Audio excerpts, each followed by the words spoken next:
Hi, my name is Sean Flynn.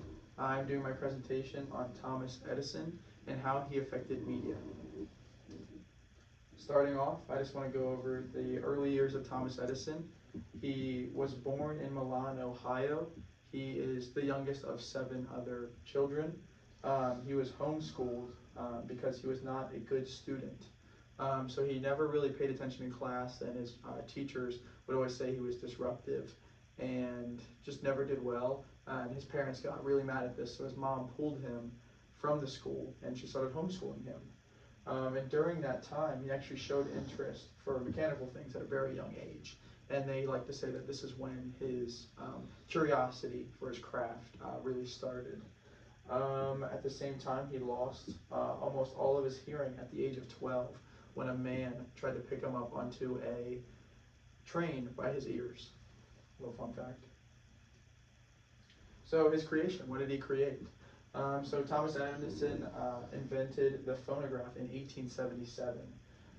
He did this using a combination of the phonoautograph, the telephone, and the telegraph.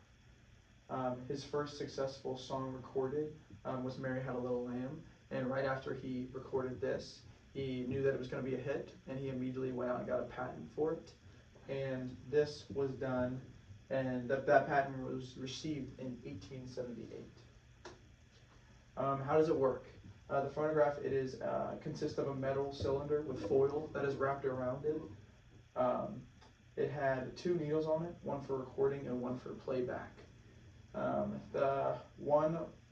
Somebody would speak into a mouthpiece in which the vibrations through their speech would make indents / grooves into the foil. Here I have a little video to show of a phonograph and what it sounded like.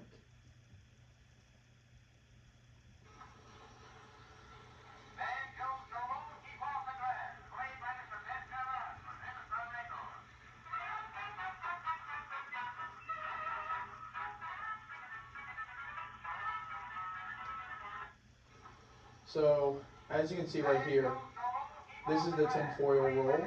So this is where the indents are going to be made, and it's spinning it. This right here is the tube where the noise is coming out of, and this was also, sometimes the mouthpiece in which they would speak into this, or they'd have a separate piece for the mouthpiece. They'd speak into it, and which would cause the needle, the recording needle, to then move up and down according to their vibrations and create those indents and grooves that we're seeing, which then the playback needle would then be put on, where the recording needle would be taken off and the playback needle put on, so then they could hear the sound that's coming off, and that's what we're seeing right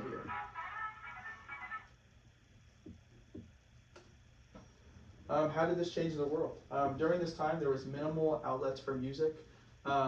So in this year, in the 1800s, during this time, there was only 2 ways that they could really hear music, or just go out and hear it. Was they could either play it themselves in their house, or they could go out, and hear somebody else play. And that was really the only 2 outlets for music. But this changed it because, like my next point says, it brought music into people's homes. So it made it more available to people, it made it easier, and it made it more comfortable for everybody. It changed the way that music was heard, and also it helped people learn music. So because of his invention, it was a lot easier for musicians and people to learn music, so they could hear it and replay it over and over again, so that they could learn an instrument or learn the music and replay it better.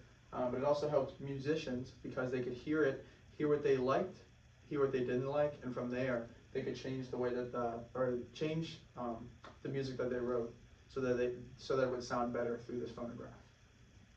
It also led to a market of buying records. So this is where all the money really came in, was the selling of the product, and through the records themselves, because these records are still being sold today.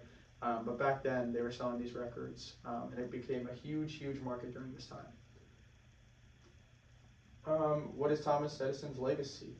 Thomas Edison is one of, if not the most well-known and celebrated inventors in the world. He invented the telegraph, the telephone, the phonograph, and the light bulb. In the end of his career, he had over 1,000 total patents. What are some controversies with Thomas Edison? So he's actually a very controversial man. Some people say his greatest invention was his image, so that he created his own image. Some believe that even though he was an incredible inventor, he was an even better businessman.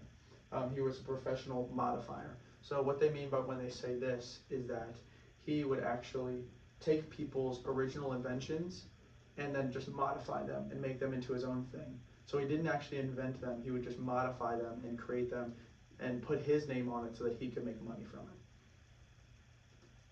These are the sources that I use cited, and that's it.